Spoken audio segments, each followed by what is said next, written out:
திருமூலரின் திருவடிகளை வணங்கி இந்த வகுப்பை தொடங்குவோம். நம்ம இப்ப தாரணை தான் பார்த்துக்கிட்டு இருக்கோம். தாரணை தலைப்புல என்னெல்லாம் பார்த்தோம் திரும்ப ஒரு தடவை பார்க்கலாம். முதல் பாடல் தாரணைனா என்ன அப்படின்னு சொல்லியிருந்தாங்க. பிரத்யாகாரத்துக்கும் தாரணைக்கும் என்ன வித்தியாசம்னா, பிரத்யாகாரத்துல நம்ம ஐம்புலன்களையும் உள்ள செலுத்துவது பிரத்யாகாரம்னு பார்த்தோம். அப்படி உள்நோக்கி சென்ற ஐம்புலன்களையும் ஒரே இடத்துல நிப்பாட்டுவது தாரணை அப்படின்னு பார்த்தோம். தாரணையில மனதை எந்த இடத்துல நிப்பாட்டணும் அப்படிங்கிறத பார்த்தோம். நம்மளுடைய முதுகு தண்டுல நிப்பாட்டணும். அப்படி நிப்பாட்டும் போது நமக்கு என்ன கிடைக்கும் அப்படின்னா, நம்மளுடைய சுழுமுனை நாடி தலை உச்சியில ஒரு சின்ன வெற்றிடம் ஏற்பட்டு, அந்த வெற்றிடத்துல சிவபெருமான் திருநடனம் ஆடுற அந்த இத பார்க்க முடியும். அத பார்க்கறதுனால நமக்கு என்ன கிடைக்கும்? அதுதான் இருக்கிறதுலே பேரானந்த நிலை அப்படின்னு பார்த்தோம். அதுக்கப்புறம் நம்ம உடல்ல இருக்கக்கூடிய 3 சக்கரங்கள், மூலாதாரம், மணிப்பூரகம், ஆஜ்னா, இந்த 3 சக்கரங்கள்லையும் கும்பகம் பண்ணணும். அப்பதான் அந்த கீழே இருக்கிற ஆற்றலை நம்ம மேல எழுப்பி அந்த திருநடனத்தை பார்க்க முடியும். அது பார்த்தோம். அதுக்கு அடுத்த பாடல்ல இப்படி நம்ம பார்க்கும்போது நமக்கு அந்த பேரானந்த நிலை மட்டும்தான் கிடைக்குமானா, இந்த காலம் அப்படிங்கிற அந்த அதை தாண்டி எத்தனை காலம் இந்த உயிர் இந்த மூச்சு காற்று மூலமா இந்த உடலுக்குள்ள இருக்கும் அப்படிங்கிற அந்த காலத்தை வந்து நம்மளால தகர்த்த முடியும். அந்த ஒரு கருத்தையும் விளக்கி இருந்தாரு. அடுத்த பாடல்ல நவத்வாரம் பற்றி பார்த்தோம். போன வகுப்புல நவத்வாரங்கள் பார்த்தோம். அதுக்கப்புறம் பிராணனை வந்து இந்த ஐம்புலன்களால வெளியே அனுப்பாம உள்ள நிறுத்தணும். அதுதான் பயிற்சியாவும் சொல்லியிருந்தாரு. அதை பார்த்தோம். இப்ப இன்னைக்கான பாடல் பார்க்கறதுக்கு முன்னாடி போன பாடல் 594வது பாடல்ல சில சந்தேகம் கேட்டிருந்தாங்க. அதுக்கு விளக்கம் கொடுத்துட்டு இன்னைக்கு பாடல் பார்க்கலாம். அதுல நம்ம என்ன பார்த்தோம் அப்படின்னா, நவத்வாரங்களும் நவ கிரகங்களும் ஒண்ணு. எப்படி வெளியில இருக்கக்கூடிய அந்த அண்டத்துல இருக்கக்கூடிய அந்த கிரகங்கள் இந்த பிண்டத்துக்குள்ள எப்படி வந்து ஆட்சி செய்யுது அப்படின்னா, நவத்வாரங்கள் வழியா நவ கிரகங்களும் உள்ள வருது. அது மூலமா உள்ள இருக்கக்கூடிய ஆன்மாவை அந்த நவ கிரகங்கள் வந்து கண்ட்ரோல் பண்ணுது. அதை பார்த்தோம். அதுக்கப்புறம் உள்ள போற மூச்சு காற்று இந்த நவ துவாரங்கள் வழியா போவதும் வருவதுமா இருக்கு. இதை நாம பயிற்சி செய்யறது மூலமா இந்த உடலை வந்து அழியாம வச்சிருந்து நம்ம பல காலம் வாழ முடியும் அப்படின்னு பார்த்தோம். அப்ப இந்த பாடல்ல நவத்வாரங்களுக்கு எதுவும் பயிற்சிகள் செய்யணும்னு சொல்லியிருக்காரா அப்படின்னு சொல்லி கேட்டாங்க. இதுல வந்து பயிற்சிகள் செய்யணும்னு அவர் சொல்லல. இந்த உடலோட அமைப்பு எப்படி இருக்குன்னு நம்ம புரிஞ்சுக்கிறதுக்காக சொல்லியிருந்தாரு. அந்த பாடல்ல என்ன சொல்லியிருந்தாரு, இது வந்து பள்ளி அறை அப்படின்னு சொன்னாரு. பள்ளி அறைனா நம்மளோட பெட்ரூம். பள்ளி அறையில நாம ரிலாக்ஸா ரொம்ப சந்தோஷமா எந்த பயம் பதட்டம் இல்லாம நிம்மதியா இருக்கிற அறை தான் பள்ளி அறை. இப்ப இந்த துவாரங்கள் எப்படின்னா நவ கிரகங்கள். இந்த நவ கிரகங்கள் தான் என்ன பண்ணுது, நம்மளுடைய விதியை தீர்மானிக்குது. எவ்வளோ காலம் இந்த ஆன்மா இந்த உடலுக்குள்ள இருக்கணும், இருக்கிறப்ப அது என்னெல்லாம் அனுபவிக்கணும், எவ்வளோ சம்பாதிக்கணும், என்ன செய்யணும், எல்லாமே அந்த நவ கிரகங்கள் தீர்மானிக்குது. அப்ப நவ கிரகங்களும் கெட்ட விஷயங்கள் கிடையாது, ஒரு கடவுள் மாதிரி தான். இந்த நவத்வாரங்கள்லையும் நவ கிரகங்கள் இருந்து அதற்கான வேலையை செய்யுது. அது மூலமா இந்த இந்த உடலை வந்து இயக்குது. எப்ப நம்ம வந்து பயிற்சி செய்து இந்த 9 துவாரங்களை தாண்டி 10வது துவாரத்தை அடைந்து அதை வந்து நம்ம திறக்கிறோமோ, அப்பையும் இந்த நவ கிரகங்கள் நமக்கு வந்து துணை செய்யும். ஏன்னா நம்ம வந்து விதியை முடிச்சுட்டு தான் அந்த இடத்துக்கு நாம போறோம். அப்ப அதுக்கும் நவ கிரகங்கள் வந்து துணை தான் செய்யும். அதை நம்ம நவத்வாரங்கள்ல நம்ம மூச்ச அடக்கி, அத இது பண்றது நமக்கு பயிற்சி கிடையாது. நம்மளுடைய பயிற்சி அந்த 10வது வாசல திறக்கிறது தான் நமக்கான பயிற்சி. அப்ப இப்ப இந்த நவத்வாரங்களுக்குள்ள நம்மளுடைய ஆன்மா இருக்கிறப்ப, அது எப்படின்னா, ஜெயில் வாழ்க்கை மாதிரி. நமக்குன்னு சுதந்திரம் கிடையாது. அந்த கிரகங்கள் தீர்மானிக்கிறபடி நம்ம வாழ்ந்துகிட்டு இருக்கோம். அப்ப அந்த 10வது வாசல் திறந்த பிறகு, இந்த நவத்வாரங்கள், நவகிரகங்கள் நமக்கு வந்து ஜன்னல் மாதிரி. அந்த ஜெயில் கதவே நமக்கு இப்ப ஜன்னலா மாறிருது. நம்மளால அந்த உச்சி வாசல் வழியா போகலாம், வரலாம். அப்ப இது வந்து நமக்கு ஒரு நிம்மதியான ஒரு பெட்ரூம் மாதிரி. அததான் அவர் பள்ளியறைன்னு சொல்லியிருக்காரு. அப்ப அப்படி நம்ம உடல மாத்திட்டோம்னா, இது அழியாத உடல் ஆயிரும். இதுல நீ நிம்மதியா, சந்தோஷமா எவ்வளோ நாள் வேணாலும் இருக்கலாம். அந்த உச்சிவாசல் திறக்கல அப்படின்னா, இந்த நவத்வாரங்களுக்குள்ளேயே அடைப்பட்டு நம்ம வாழ வேண்டியது இருக்கும். அப்படின்னு இந்த பாடல்ல பயிற்சி எதுவுமே சொல்லல. இந்த உடல் அமைப்பு இப்படி இருக்கு அப்படின்னு சொல்லியிருக்காரு. அடுத்த பாடல்ல தான் உள்ள போற அந்த மூச்சு காற்ற உதானன் காற்றா மேல எழுப்பி, அத ஐம்புலன் வழியா வெளிய செல்லாம உள்ள நிப்பாட்டுறதுக்கு பழக்கப்படுத்தணும் அப்படிங்கிறத அடுத்த பாடல்ல தான் சொல்லியிருக்காரு. இதுலயும் சந்தேகம் இருந்தா அடுத்து கேளுங்க. அடுத்த வகுப்புல நம்ம பார்க்கலாம். இப்ப இன்னைக்கான பாடல் பார்க்கலாம். 596, 597 இந்த 2 பாடலோட இந்த தாரணைங்கிற தலைப்பு வந்து முடியுது. இந்த 2 பாடலுமே அ ஒரே கன்டினியூஷன் மாதிரி 8 வரிகள் சேர்ந்து ஒரு பாடல் மாதிரி தான் குடுத்திருக்காரு. அதனால நம்ம அப்படியே 8 வரிகளையுமே சேர்த்தே பார்க்கலாம். முன்னம் வந்தனர் எல்லாம் முடிந்தனர் பின்னை வந்தவர்க்கென்ன பிரமாணம் 300 கோடி உருக்கதி பேசிடில் என்ன மாயம் இடிகரை நிற்குமே அரித்த உடலை ஐம்பூதத்தில் வைத்து பொறுத்த ஐம்பூதம் சத்தாதியில் போந்து தெரித்த மனாதி சத்தாதியிற் செல்ல தரித்தது தாரணை தற்பரத்தோடே. இப்போ ஒவ்வொரு பாடல்லையும் தாரணை அப்படிங்கிறது மனத உள்ள நிப்பாட்டணும் அப்படிங்கிற கருத்த ஒவ்வொரு விதமா நமக்கு சொல்லி உள்ள நிப்பாட்டினா உனக்கு என்ன மாற்றம் அடையும், என்ன பலன் கிடைக்கும் அப்படின்னே சொன்னாரு. ஒருவேளை நம்ம செய்யலைன்னா, தாரணை பயிற்சி செய்யலைன்னா நமக்கு என்ன ஆகும் அப்படிங்கிறத இந்த கடைசி பாடல்ல சொல்லி கட்டாயம் நம்ம செய்யணும் அப்படிங்கிறதையும் வலியுறுத்துறாரு. முன்னம் வந்தனர் அப்படின்னா, நமக்கு முன்பாகவே பிறந்து இந்த மண்ல பிறந்து வாழ்ந்த நம்மளுடைய முன்னோர்கள். எல்லாம் முடிந்தனர். அவர்கள் எல்லாமே என்ன ஆனார்கள்? முடிந்து போனார்கள். வந்தாங்க, வாழ்ந்தாங்க, இறந்தாங்க. இப்படிதான் நமக்கு முன்னாடி இருந்தவங்க பல பேர் இருந்தார்கள். பின்னை வந்தவர். அப்ப நமக்கு பின்னாடி நம்மளுடைய குழந்தைகள், பேரன், பேத்திங்கள் நமக்கு பின்னாடி வரப்போறவங்க. வந்தவர்க்கு என்ன பிரமாணம்? அவங்க மட்டும் என்ன செய்ய போறாங்க?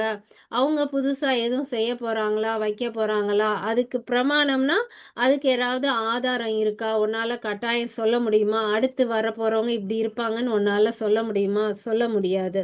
அப்ப நமக்கு பின்னாடி வரப்போறவங்களும் எப்படிதான் இருப்பாங்க? வருவாங்க, வாழ்வார்கள், இறப்பார்கள். இதுதான் கிடைக்கப் போது. அப்ப முன்னம் வந்தனர் எல்லாம் முடிந்தனர் பின்னை வந்தவர்க்கென்ன பிரமாணம். முன்னாடி வந்தவங்கலாம் எப்படி வாழ்ந்து மறைந்தார்களோ அதே மாதிரி தான் நமக்கு பின்னாடி வரப்போறவர்களும் வாழப் போறார்கள், மறையப் போறார்கள். இதுல வேற ஒண்ணும் நடக்கிறதுக்கு வாய்ப்பில்லை. 300 கோடி அப்படி நமக்கு முன்னாடியும் பின்னாடியும் வந்தவங்க எத்தனை பேரா? 300 கோடி பேர் இதே மாதிரி தான் வந்து வாழ்ந்து இறந்துகிட்டே இருந்திருக்காங்க. உருகதி பேசிடில். உருகதி அப்படின்னா, உருனா என்னன்னா பழங்கால கதைகள். எங்க அப்பா யார் தெரியுமா? நாங்கலாம் எப்படி வாழ்ந்தோம் தெரியுமா? எங்க ஊர்ல வந்து என்னை பத்தி கேட்குறியா? அப்படின்னு நம்ம அந்த பழைய பெருமைய பேசுவோம். அப்படி இல்லைன்னா, ஆ நாங்க இவ்ளோ தூரம் நாங்க கஷ்டப்பட்டோம். எப்படி ஏதோ ஒண்ணு ஒரு பாசிட்டிவா, நெகட்டிவாவோ நம்மளுடைய பழைய கால பெருமைகள், நம்ம வாழ்ந்த அனுபவங்கள் இதெல்லாம் சொல்றோம்ல, அதுதான் உரு. கதி அப்படிங்கிறது என்னன்னா, மதி, கதி, விதி. இது நம்ம ஏற்கனவே பார்த்துருக்கோம். மதி அப்படிங்கிறது சந்திரன் குறிக்கக்கூடியது. கதி அப்படிங்கிறது சூரியன குறிக்கக்கூடியது. விதி அப்படிங்கிறது நம்மளுடைய விதிய குறிக்கக்கூடியது. இப்ப நம்ம இந்த நவகிரகங்கள் வச்சு எடுத்து பார்த்தோம்னா, அந்த ஜாதக கட்டத்துல எப்படி குறிப்பாங்கன்னா, ஒரு ஒரு ஒருத்தவங்க பிறக்குறாங்க அப்படின்னா, கரெக்ட்டா அந்த பிறக்கிற நேரத்துல சூரியன் உதயமாகி, அதோட கதிர் வந்து எந்த வீட்ல படுதோ, அதுதான் அந்த ஆன்மாவுக்கான லக்கணம். அந்த ஆன்மா அந்த அந்த புள்ளியில இருந்து தான் பிறக்குது அப்படின்னு சூரியன் உதயமாகுறத வச்சு லக்கணத்த தீர்மானிப்பாங்க. அந்த லக்கணம் தான் கதி.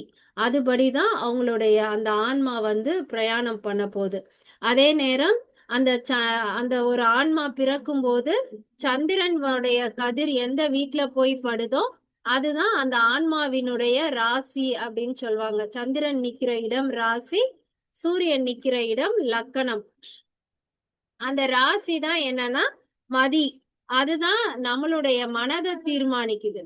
அப்ப ஒரு ஒரு ஆன்மா வாழ்றதுக்கு மதியும், கதியும் தான் காரணமா இருக்கு.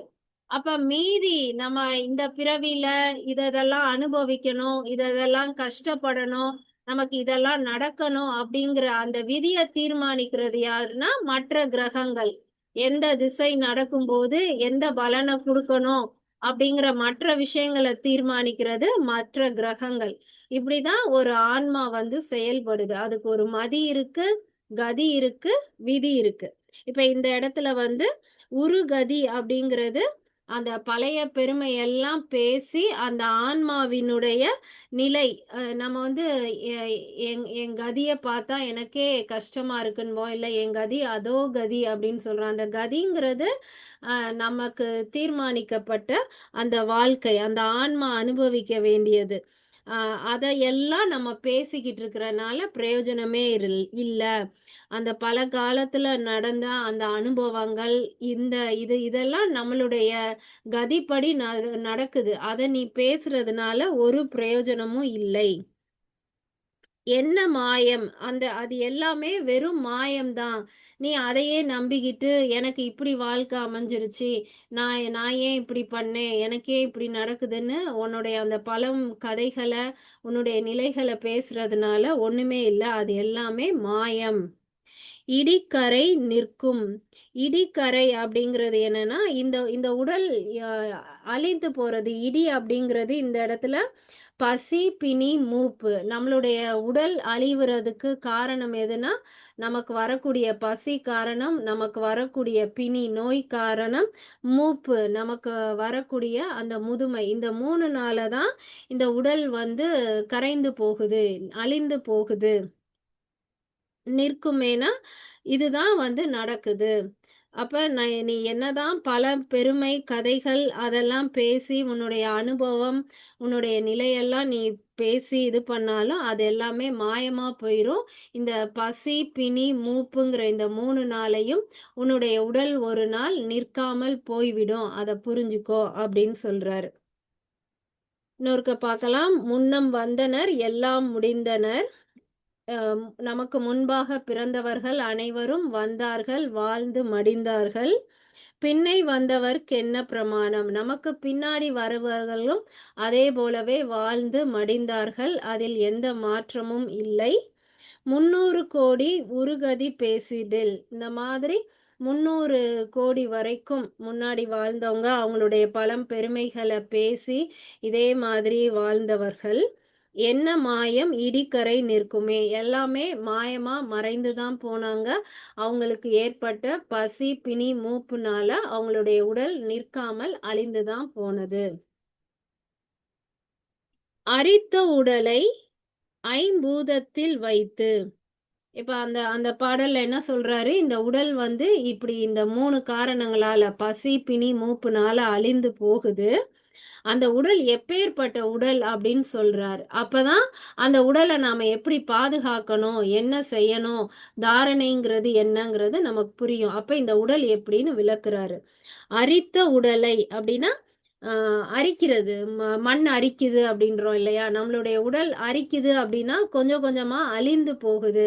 இந்த இடத்துல அரித்த அப்படிங்கிறத நம்ம 3 காலத்துக்கும் எடுத்துக்கலாம். இதுக்கு முன்னாடி இப்ப நான் சின்ன வயசுல இருந்த மாதிரி என் உடல் இல்ல. அது அரித்துக்கிட்டே போயி அது மாறதான் செய்யுது. இப்பயும் என் உடல்ல வந்து மாற்றம் இருக்கு. இனியும் அது வந்து மாறிக்கிட்டே தான் இருக்கும். அப்ப 3 காலத்துக்குமே பொருந்தக்கூடிய சொல் தான் அரித்த. அரித்த உடலைனா இந்த மாதிரி அ அழிந்துகிட்டே போகக்கூடிய இந்த உடலை ஐம்பூதத்தில் வைத்து இந்த உடல ஐம்பூதத்துக்குள்ள வைக்கிறாரு அப்படின்னா என்ன அர்த்தம்? ஐம்பூதத்தால தான் இந்த உடல செய்திருக்காரு. இந்த உடல தூக்கி ஐம்பூதத்துல வச்சு பிரிச்சாலும் சரி, இல்ல ஐம்பூதத்தையும் வச்சு இந்த உடல செய்தாலும் சரி, 2ம் ஒரே அர்த்தம் தானே. அப்ப இந்த உடலுக்குள்ள ஐம்பூதம் இருக்கு. இல்ல ஐம்பூதங்களால் ஆனது தான் இந்த உடல். அதுதான் அரிக்கப்படுது அப்படிங்கிறத சொல்றாரு. அரித்த உடலை ஐம்பூதத்தில் வைத்து பொருத்த பொருத்தன்னா, பொருந்தும்படி. அது வந்து கொஞ்சம் கூட ஆடாம, அசையாம கரெக்ட்டா மேட்ச் ஆகுறது, ஃபிக்ஸ் ஆகுற மாதிரி. இதுவும் வந்து எப்படி அரித்தங்கிறது 3 காலத்துக்கும் பொருந்துமோ, அதே மாதிரி தான் இந்த பொருத்த அப்படிங்கிறதும் 3 காலத்துக்கும் முன்னாடி. இதுக்கு முன்னாடி செய்யப்பட்ட உடல்னு எடுத்துக்கிட்டாலும் சரி, அதுவும் இந்த ஐம்பூதத்தோட பொருந்தும்.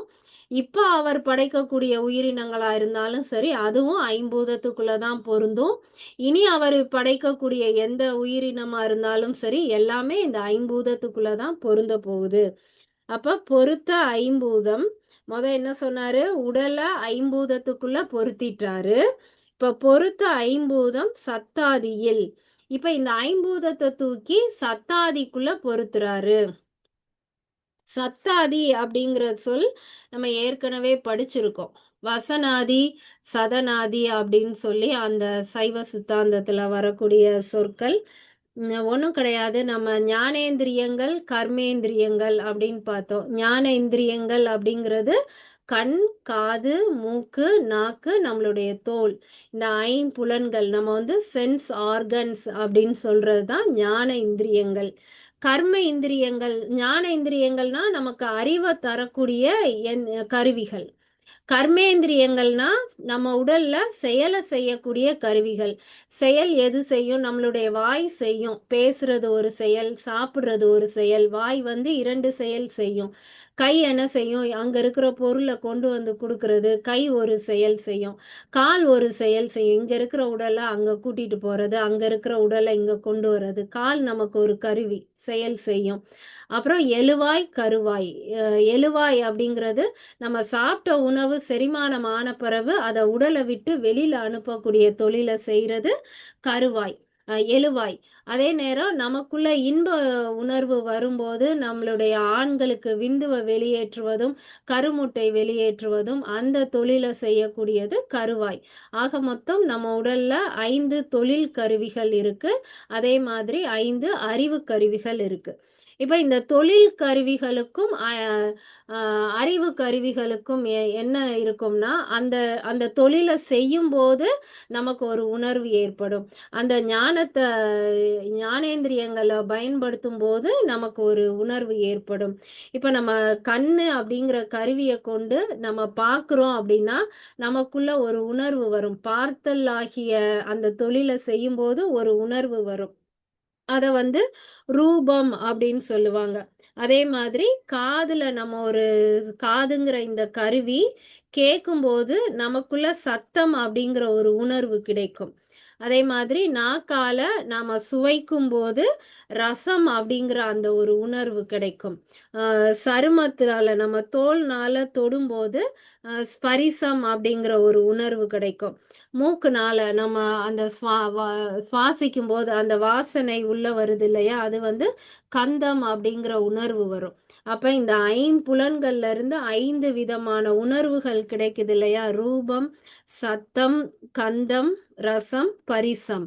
இந்த 5க்கு பெயர் தான் வந்து சத்தாதி. அப்ப இந்த பஞ்சபூதங்களையும் கொண்டு வந்து எதுக்குள்ள வச்சிடுறாராம்? இந்த சத்தாதிக்குள்ள வச்சிடுறாரு.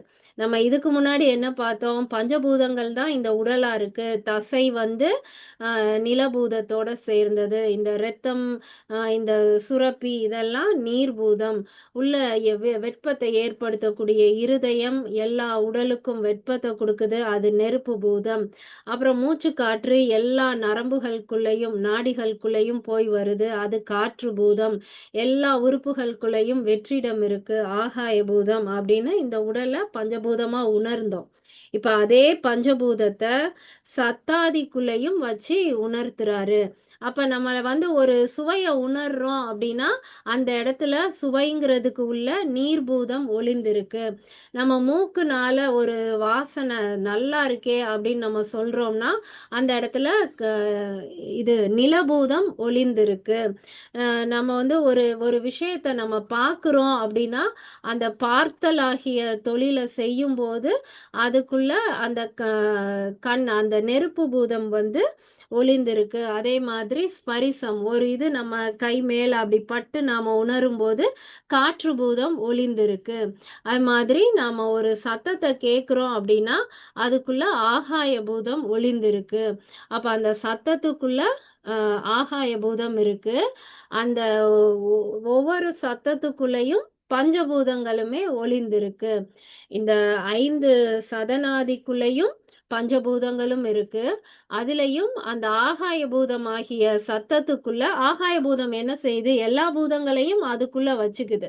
ஆகாயம் தான் இருக்கிறதுலே பெருசு. அதுக்குள்ள எல்லாமே வச்சிருக்கு. அப்ப அந்த சத்தத்துக்குள்ளேயும் என்ன இருக்கு? பஞ்சபூதங்களுமே இருக்கு. இத நம்ம ஏற்கனவே பார்த்தோம். சத்தத்துல ந, ம, சி, வ, ய. ந அப்படிங்கிறதுக்குள்ள நிலபூதம் வந்து ஒளிந்திருக்கு. சத்தம் எல்லாமே ஆகாய பூதம். அதுல ந அப்படிங்கிறது நிலபூதம். எப்படின்னா நம்ம ஒரு நிலம் இருக்கக்கூடிய இடத்துல ஒரு கடப்பாரைய வச்சு நம்ம குத்துறோம் அப்படின்னா, அத எப்படி நம்ம சொல்வோம்னா, நங்கு நங்குன்னு குத்துறோம் அப்படின்னு சொல்லுவோம். ஏன்னா, நிலபூதத்துல இருந்து கேட்கக்கூடிய சத்தம் வந்து நாங்கிற சத்தத்தோட வரும். அப்ப அப்படிங்கிற சவுண்டே நிலபூதத்துக்கான சத்தம். அதே மாதிரி இப்ப நம்ம அ தண்ணீல குளிக்கிறோம், குற்றாலத்துல போய் நிக்கிறோம்னா, அந்த தண்ணி எப்படி விழுதுன்னு சொல்வோம்னா, மங்கு மங்குன்னு விழுது அப்படின்னு சொல்லுவோம். ஏன்னா, அந்த தண்ணிக்குள்ளேயே ஒரு சத்தம் இருக்கும். அது மங்குங்கிற சத்தத்தோட இருக்கும். அப்ப அப்படிங்கிற சொல் நீர்பூதத்துக்கான சத்தம். அடுத்து சி. ஒரு இடத்துல நெருப்பு எரியுதுன்னா, அந்த நெருப்புல இருந்து கேட்கக்கூடிய சத்தம் வந்து சி. நல்லா அமைதியா இருக்கும்போது, இந்த விறகு இதெல்லாம் எரிக்கிறப்ப கவனிச்சோம்னா தெரியும். அதுல வந்து சீங்கிற சத்தம் வரும். அப்ப நெருப்பு பூதத்துக்குள்ள இருக்கிற சத்தம் வந்து சி. காற்றுல இருக்கக்கூடிய சத்தம், நம்ம ஒரு டம்ளர உள்ள இப்படி காதுல வச்சு கேட்டோம் அப்படின்னா, அதுல உள்ள அந்த காற்றுல இருக்கிற சத்தம் வந்து வா அப்படிங்கிற சத்தத்தோட இருக்கும்.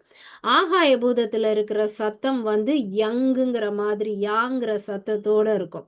அப்ப இந்த பஞ்சபூதங்களையும் அந்த சத்தத்துக்குள்ள சதநாதிக்குள்ள 5யுமே அடக்கி, அந்த 5யும் கொண்டு வந்து சத்தத்துக்குள்ளயும் வந்து இறைவன் அடக்கி இந்த உடல வந்து செய்திருக்காரு.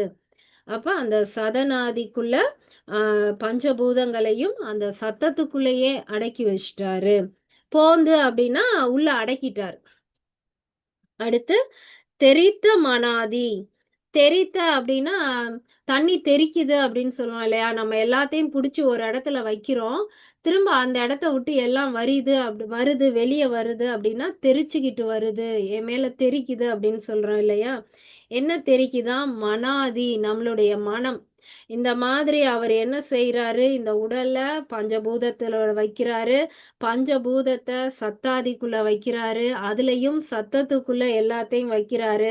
வச்ச பிறவு என்ன ஆகுதாம், உள்ள இருந்து மனம் தெறித்து வருது. நம்மளுடைய மனம் வந்து உள்ள அடங்க மாட்டேங்குது. தெறித்து வெளிய வருது. இதுல அந்த தெறித்த அப்படிங்கிற சொல்லும், இதுக்கு முன்னாடி படைத்த அவருடைய படைப்புகள்லயும் மனம் உள்ள நிக்காம தெறித்து வருது. இப்பவும் தெறித்து வருது. இனிமே வைக்க போற மனமும் தெறித்து தான் வரப்போகுது. மனாதி உள்ள வந்து தெறித்து வருது. சத்தாதீர் செல்ல. அந்த மாதிரி நமக்கு அந்த வெளிய தெறித்து வரக்கூடிய மனத திரும்பவும் உள்ள வைக்கிறதுக்கு முயற்சி பண்றாரு. அதுதான் அந்த கரணங்கள். இப்படி வெளியில வரக்கூடிய மனத உள்ள கொண்டு போய் நிப்பாட்டுறதுக்கு அந்த கரணங்கள் அப்படின்னு சொல்லி உள்ள படைக்கிறாரு. அதுக்குள்ள மனத வைக்க முயற்சி பண்றாரு. அந்த மனம் எதுக்குள்ள போய் பொருந்ததுன்னா, அகங்காரத்துக்குள்ள அந்த மனம் போய் நிக்குது. அகங்காரம் புத்திக்குள்ள போய் நிக்குது. அந்த புத்தி சித்தத்துக்குள்ள போய் நிக்குது. இந்த மாதிரி 4 விஷயங்கள் சேர்ந்த அந்த கரணங்கள படைத்து, அதுக்குள்ள மனதையும், அந்த மனத கொண்டு போய் அகங்காரத்திலயும், அகங்காரத்த கொண்டு போய் புத்தியிலயும், புத்திய கொண்டு போய் சித்தத்திலயும் வச்சு அவரு படைக்கிறாரு. "சத்தாதீர் செல்ல, தரித்தது தாரணை தற்பரத்தோடே." அப்ப இந்த இந்த மாதிரி மனத கொண்டு போய் கடைசியா சித்தத்துல வைக்கிறாரா? அந்த சித்தத்துல வைக்கிற மனம், நம்ம மொத இது எல்லாம் அந்த 36 தத்துவங்கள தான் திரும்ப விளக்குறாரு. பின்னாடி இருந்து போறாரு. பஞ்சபூதம், அடுத்து நம்ம பார்த்த ஞானேந்திரியம், அதற்கான தன்மாத்திரைகள், அப்புறம் வந்த அந்தகரணங்கள். இப்ப அந்தகரணங்களுக்குள்ள மனத கொண்டு போய் ஒண்ணொண்ணா வச்சு சித்தத்துல வைக்கிறாரு. இந்த சித்தம் எல்லாமே எங்க இருந்து வந்தது? அந்த சுத்த மாயையில இருந்து வந்தது. சிவனும் சக்தியுமா இறங்கி வந்த இது. அப்ப இந்த சித்தம் போயி சிவனும் சக்தியுமா இருக்கிற இடத்துல அடங்குது. அந்த சிவனும் சக்தியும் இருக்கக்கூடிய அந்த பரசிவத்துல தான் எல்லாமே போய் அடங்குது. அப்ப தரித்தது தாரணை அப்படின்னா, நம்ம செய்யக்கூடிய பயிற்சி வந்து மனத உள்ள நிப்பாட்டுறது மூலமா, அது அப்படியே உள்ள உள்ள போயி, ஒரு கட்டத்துல அந்த சிவனும் சக்தியுமா தோன்றிய அந்த பரசிவத்துல போயி, அது அது தரித்தது அப்படின்னா, அந்த இடத்துல போயி நிலையா நிற்கிறது. தற்பரத்தோடே அப்படின்னா, இது வந்து தானாகவே நடக்கும். நீ டெய்லி இத பண்ணணும், அத பண்ணணும்லாம் அவசியமே இல்ல. நம்மளுடைய வினைகள் குறைய குறைய அதுதான் அந்த இதற்கு முந்தைய பாடல்ல நவத்வாரங்கள் சொன்னார் இல்லையா? நவத்வாரங்கள்ல இருக்கக்கூடிய நவ கிரகங்களும் நம்மளுடைய வினைய செய்ய செய்ய அந்த வினைகள் கழிந்ததுக்கு ஏற்ற மாதிரி நம்மளுடைய மனம் தானாகவே உள்ள சென்று அந்த தாரணையில நின்னுடும். அதுக்கு முன்னாடி வினைகள் குறையாம நம்ம எவ்வளவுதான் பயிற்சி செய்தாலும், நமக்கு அந்த நமசிவாய அப்படிங்கிற நாதம் உள்ள இருக்கு இல்லையா? இந்த பஞ்சபூதத்த தான் உள்ள வச்சிருக்காரு. பஞ்சபூதத்துக்கும் ஒரு சத்தம் இருக்குன்னு சொல்லிட்டாரு. அப்ப தாரணை பண்ண பண்ண நமக்கு உள்ள இருக்கக்கூடிய அந்த நமசிவாயங்கிற சத்தம் வந்து நமக்கு கேட்கும். கேட்கும்போது தாரணைன்னு ஒண்ணு தானாகவே நடந்துரும். நீ ஒண்ணுமே முயற்சி பண்ண வேண்டாம். அது தற்பரத்தோடே தானாகவே நடக்கும். அப்ப நம்மளுடைய வேலை என்ன? நம்மளுடைய வினைய வந்து கழிக்கிறது தான் நம்மளுடைய வேலை. வினை கழிய கழிய என்ன நடக்கும்? நமக்காகவே அந்த நமசிவாய அப்படிங்கிற சத்தம் கேட்க ஆரம்பிக்கும். அது கேட்க ஆரம்பிச்ச உடனே இந்த தாரணைங்கிறது தானாகவே நடக்கும். அப்ப தாரணைங்கிறது என்ன? இந்த உடல், அதுக்குள்ள இருக்கிற பஞ்சபூதம், அந்த பஞ்சபூதங்களும் அடங்கி இருக்கக்கூடிய சதனாதி, அதுக்குள்ள இருக்கக்கூடிய அந்த நமசிவாய அப்படிங்கிற சத்தம், அது போய் மனத அகங்காரத்திலையும், அகங்காரம் புத்தியிலையும், புத்தி சித்தத்திலையும் வச்சு, அந்த சித்தம் அந்த சுத்த மாயையில இருக்க இறைவனோட போயி நம்மள இணைத்து வச்சிரும். அதுதான் தாரணை அப்படின்னு சொல்லியிருக்காரு.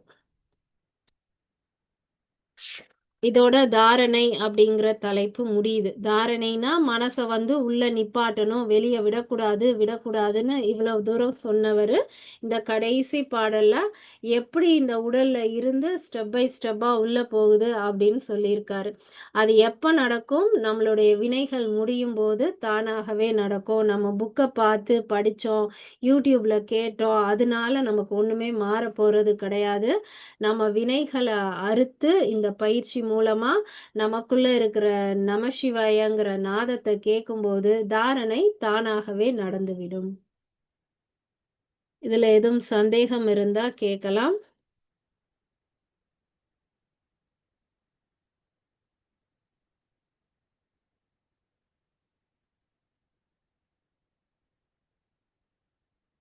சந்தேகம் வந்து ஆனா ஒரு ஒரு நாளுக்கு அப்புறம் தான் வரும்.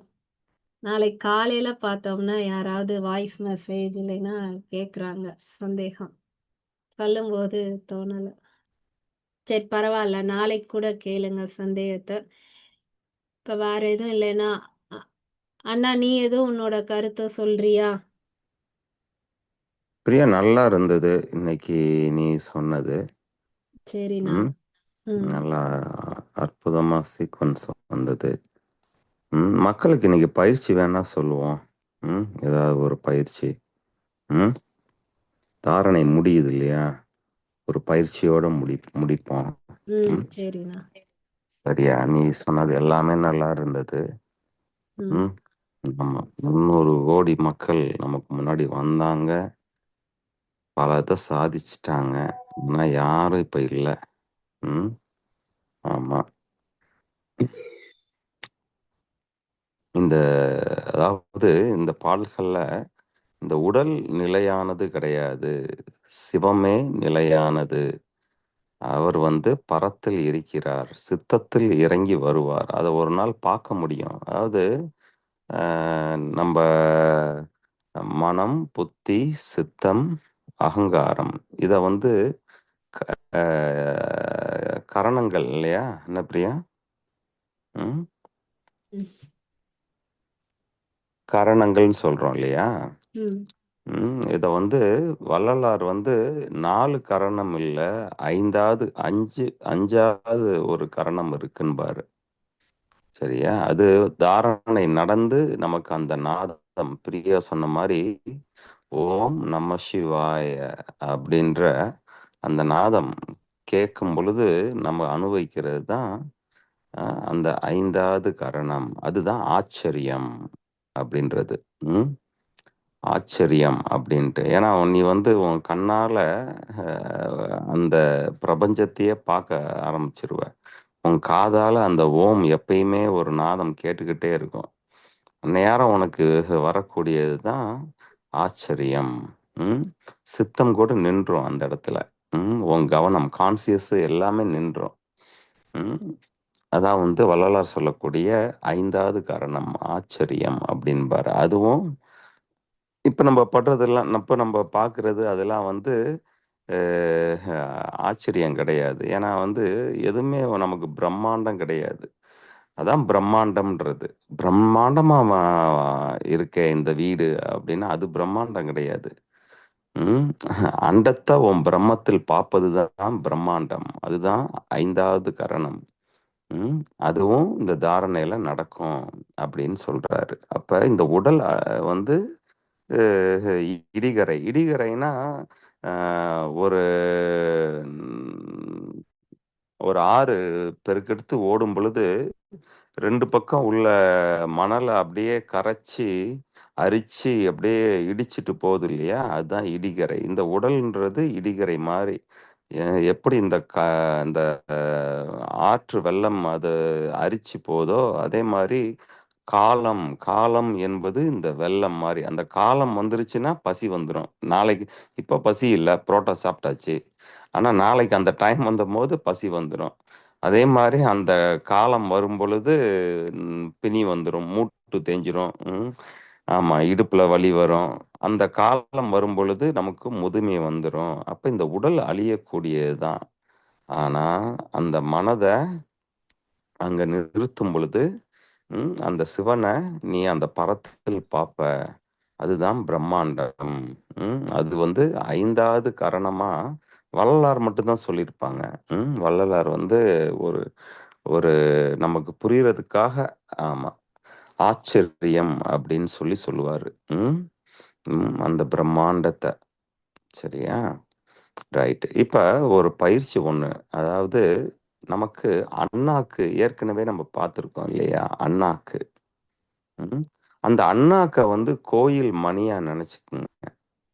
ஒரு கோயில் மணியை நம்ம எப்படி கோயில் மணி அடிப்போம் அப்படின்னா, நம்ம புல் பண்ணுவாங்க. பிரியா, கையை வச்சு அப்படி கோயில் மணி அடிக்கிற மாதிரி காமிய.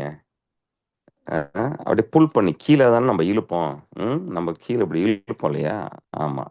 அந்த மாதிரி கண்டத்துல நம்ம நிக்கணும், மனசு நிக்கணும்.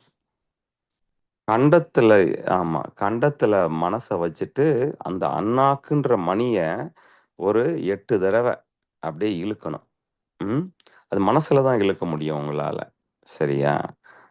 கண்ணை மூடிக்கிட்டோ இல்லை, அதாவது கண்ணை மூடிக்கிட்டுன்னா நம்ம வெளிச்சம் வெளியில இருந்துச்சுன்னா கண்ணை மூடிக்கலாம். வெளிச்சம் இல்ல, இருள்ல ஏர்லி மார்னிங் இல்ல நைட்ல பண்றோம்னா, அரக்கண்ல நம்ப அ மேல் நோக்கி பார்த்துக்கிட்டு, மனச கண்டத்திலயும், ம் அதே மாரி கவனத்த வந்து அந்த அண்ணாக்குலயும் வச்சுட்டு, கண்டத்துல இருந்து நம்ப அத இழுக்கணும். ஒரு 8 தடவ அந்த மாரி இழுத்தோம் அப்டின்னா, அப்படியே கொஞ்சம் கொஞ்சமா அந்த காத்து வந்து அ அந்த அண்ணாக்க தாண்டி உச்சி வாசல்ல அ போகும். இத வந்து ரெகுலரா நீங்க அண்ணாக்க வந்து இழுத்து இழுத்து, அதாவது கோயில் மணி மாரி ஒரு 8 தடவ அப்பப்ப இழுத்து இழுத்து பழகிட்டாலே, நம்மளோட மனசு வந்து கண்டத்துக்கு மேல தான் நிக்கும். கண்டத்துக்கு கீழ நிக்காது. உங்களுடைய பிராணன் எல்லாமே அதான் வந்து ஊர்த்துவ கதி அப்டின்பாங்க. கதி அப்டின்னா காற்று ஓட்டம். இந்த காற்று ஓட்டத்தையும் கதின்னு சொல்லலாம். ம். கதி அப்டின்றதுக்கு பல இது இருக்கு. பல மீனிங் இருக்கு. அதுல அதோகதி அப்டின்னா, உங்களுடைய காற்று ஓட்டம் எல்லாமே கீழ இருக்கிறது அதோகதி.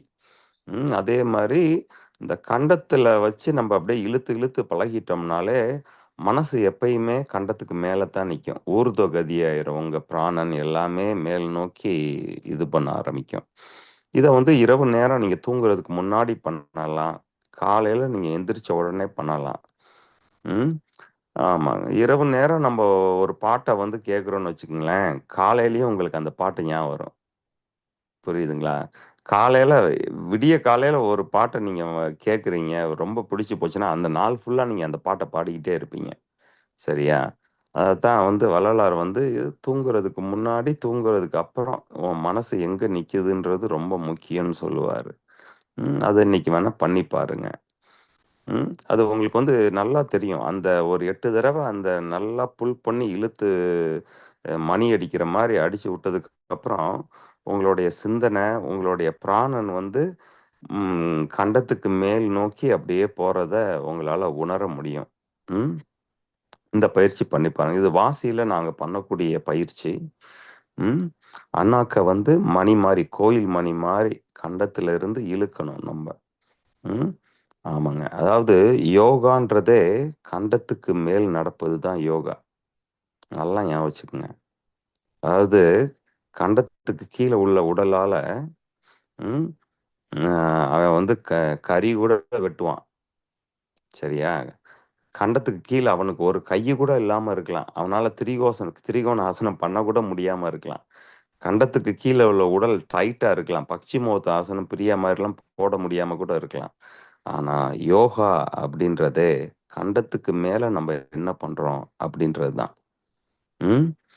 நம்ம கண்டத்துக்கு கீழ உள்ளது தான் க காரிய உடல், கர்ம உடல். இது வந்து எந்த கர்மத்த கூட பண்ணிக்கிட்டு இருக்கலாம். வெளிய ஹ வ வெளி உலகத்துக்கு நீ வந்து ஒரு மாமிசம் வெட்டுறவனா கூட தெரியலாம். ஆனா, நீ கண்டத்துக்கு மேல நீ என்ன பண்றியோ, அதுதான் உன்னுடைய யோக பயிற்சி. சரியா? அப்ப இரவு நேரம் ம். ஆமா. இத பண்ணி பாருங்க. காலையில எந்திரிச்சோனே உங்களுக்கு அந்த ஞாபகம் வந்துரும் உங்களுக்கு. எப்படி நைட்டு பாட்டு கேட்டது காலையில வருதோ, அதே மாரி உங்களுக்கு காலையிலயும் அந்த ஞாபகம் வரும். இதுக்கு வந்து எந்த கண்டிஷனுமே கிடையாது. உக்காந்துட்டு பண்ணணுமா? படுத்துட்டு பண்ணணுமா? நடந்துகிட்டு பண்ணலாம். எப்பனாலும் பண்ணலாம்.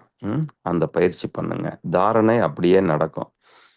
கொஞ்சம் கொஞ்சமா உங்களுக்கு வந்து மைண்ட் எப்பயும் மேலேயே தான் நிக்கும். யாராவது உங்கள பிடிச்சு கேள்வி கேட்டாங்கன்னா, மைண்ட் வெளிய வந்து அந்த பதில சொல்லிட்டு, எப்படா இவங்க போவாங்க? எப்படா நான் மேல ஏறலாம்? அப்படின்னே தான் இருக்கும் உங்களுக்கு. ம். பண்ணி பாருங்க மக்களே. இந்த பயிற்சியில உங்களுக்கு கேள்வி இருந்தா கேளுங்க.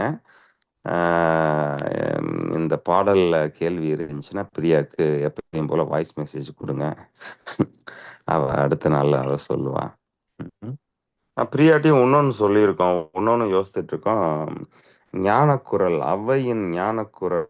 ஒருத்தர் போன வாரமோ, முந்தின வாரமோ திருக்குறள் நம்ம பேசணும் அப்படின்னாரு. திருக்குறள் வந்து பல பேரு பல விதத்துல பதம் சொல்லியிருக்காங்க. இந்த திருமந்திரத்தோட பொருந்தி வரக்கூடியது ஔவையின் ம், ஔவையின் ஞானக்குரல். சரியா? ம். ஆமா. அதுல வந்து இப்ப பிரியா இன்னைக்கு சொன்ன அந்த கரணங்கள், அப்புறம் இந்த பஞ்சபூதங்கள். கண்டத்துக்கு கீழே உள்ளது பஞ்சபூதம். கண்டத்துக்கு மேல உள்ளதுதான் அந்த 5 என்ன பிரியா நம்ம என்ன சொல்றோம் அந்த தத்தாதி இல்ல தமிழ்ல இன்னொன்று இருக்கேன். தன்மாத்திரைகள். தன்மாத்திரைகள். சரிங்களா? கண்டத்துக்கு கீழே பாத்தீங்கன்னா உங்களுக்கு 5 ராஜ உறுப்பு இருக்கா, அதான் அதான் பஞ்சபூதம். கண்டத்துக்கு மேல உள்ளதுதான் அந்த பஞ்சபூதத்தோட தன்மாத்திரைகள். இதை எல்லாத்தையும் நம்ம பாட்டி ஔவை பாட்டி அக்கு வேறு ஆணி வேற தனித்தனியா பிரிச்சு சொல்லியிருக்காங்க. அத அதாவது நம்ம திருவள்ளுவர் சொல்ல விட்ட இதான் வந்து வீடு பேறு அடைகிறது. அத வந்து அவர் சொல்லியிருக்க மாட்டாரு. அத வந்து இந்த அம்மா வந்து ரொம்ப சிறப்பா சொல்லியிருக்காங்க. அது புக்கு ரொம்ப சின்ன புக்கு தான். எல்லாரும் ஒண்ணு வாங்கிக்கலாம் கையில. மனசுல வச்சுக்குங்க. திருமந்திரத்தையும் ஔவையின் ஞானக்குரல். பல பேர் எழுதியிருக்காங்க, உரை எழுதியிருக்காங்க. அது படிக்க படிக்க ஆனந்தம் தான். அது திருவள்ளுவர் மாதிரியே எழுதியிருப்பாங்க. 7 வார்த்தைகள், 2 சீரு 7 வார்த்தையில நச்சுன்னு எழுதியிருப்பாங்க. அதையும் அப்பப்ப பார்ப்போம். எப்பப்ப திருமந்திரத்துக்கு லைட்டா ஒரு பிரேக் கொடுக்குறோமோ அந்நேரம் இந்த உணவு இதெல்லாம் வந்து, ஏன்னா உணவுன்றது ஒரே நாள்ல பண்ண முடியாது. அதையும் கொஞ்சம் ரெகுலரா நம்ம இது பண்ணுவோம். சரி மக்களே, ஆனா மனசுல வச்சுக்குங்க, நம்ம கிரியைகள் ரொம்ப முக்கியம். ஆமா, கிரியைகள் முடிஞ்ச அளவுக்கு பண்ணிருங்க. இன்னைக்கு லேட்டா எந்திரிச்சிட்டிங்கன்னா விட்டுருங்க. அதையும் போட்டு ப்ரெஷரா வச்சுக்காதீங்க. ஐயோ இன்னைக்கு நான் வந்து நேத்தி பண்ணலையே, மூக்கு அடைச்சிருக்குமோ, இன்னைக்கு தவுத்தி பண்ணலையே, பித்த நீர் எல்லாம் வயிற்றுக்குள்ளேயே இருக்குமோன்ற ஒரு ப்ரெஷரும் வச்சுக்காதீங்க. இயல்பா இருங்க. இயல்பா இருந்தா எல்லாம் அதுவா வந்து சேரும். சரி பிரியா, இன்னைக்கு ரொம்ப அற்புதமா இருந்தது எல்லாமே. அந்த தௌத்தி கிரியையில அந்த அண்ணாக்க தொட்டு அண்ணாக்குல மசாஜ் பண்றது, அண்ணாக்க புஷ் பண்றது, இது எல்லாம் அவ வந்து ஞாயிற்றுக்கிழமை பிரியா, ஆமா, சனிக்கிழமையா? இந்த வாரம் ஞாயிற்றுக்கிழமை நேத்தி கிரியை, அடுத்த ம் வாரம் தௌத்தி கிரியை. சரி. நேத்தி கிரியையிலையும் அந்த கண்ணுக்கு பின்னாடி உள்ள அந்த சளி எல்லாம் எடுக்க சூத்திர முடியும். நேத்தி சூத்திர செய்ய நேர்ச்சி. செய்ய ம் அந்த ஆமா. அண்ணாக்கு பாதை ஓப்பன் ஆகும். பண்ணி பாருங்கம்மா எல்லாம். சரிங்க, ரொம்ப முயற்சி பண்றேன். சந்தோஷம். ரொம்ப நன்றி. நான் ரொம்ப ரொம்ப ரொம்ப நன்றி. நன்றி. ஆத்ம நன்றி 2 ஆத்மா பேருக்குமே. நன்றிம்மா. தேங்க்ஸ்மா. தேங்க்யூ. ரொம்ப நன்றிம்மா. அண்ணாக்கு நன்றி. உங்களுக்கும் நல்ல நல்ல எக்ஸ்பிளனேஷன்ஸ் 2 பேரும் ரொம்ப நல்லா இருக்கு. உணர்வு பூர்வமா உள்ளுக்குள்ள நீங்க சொல்லிட்டு உள்ளுக்குள்ள அப்படியே டிராவல் ஆகுது. ரொம்ப நல்லா இருக்கு. இப்ப அவர் சொன்ன அந்த பயிற்சியை நான் கொஞ்சம் பண்ணேன். மேலே எனக்கு காசு உள்ள வரப்பன்னு இருந்தது. அப்படிதான் வருமா? அந்த உணர்வு வருமா, மேல இருந்து காத்து வர்ற மாதிரி உணர்வு வரும். ஆமா. காத்து வரும் இல்லையா? ஏன்னா ஆமாங்க. எனக்கு வந்து அந்த உள்ள இல்ல, நான் நாக்குலயே வச்சு அந்த இடத்துல வந்து தடவி விட்டு இது பண்ணேன் நானு. பண்ணப்போது எனக்கு மேல இருந்து காத்து வரப்பன்னு ஒரு ஃபீலிங் இருந்தது. ஓகே இல்லையா? ஆமாங்க. அது நீங்க தனிமையா யாரும் இல்லாம, எந்த சத்தமும் எந்த வெளிச்சமும் இல்லாம பண்ணும் பொழுது இன்னமும் நல்லா உங்களால உணர முடியும். ஆமாங்க, உணர்ந்துக்குங்க. சரி மக்களே, ரொம்ப நன்றி. ரொம்ப நன்றி. ரொம்ப நன்றிம்மா.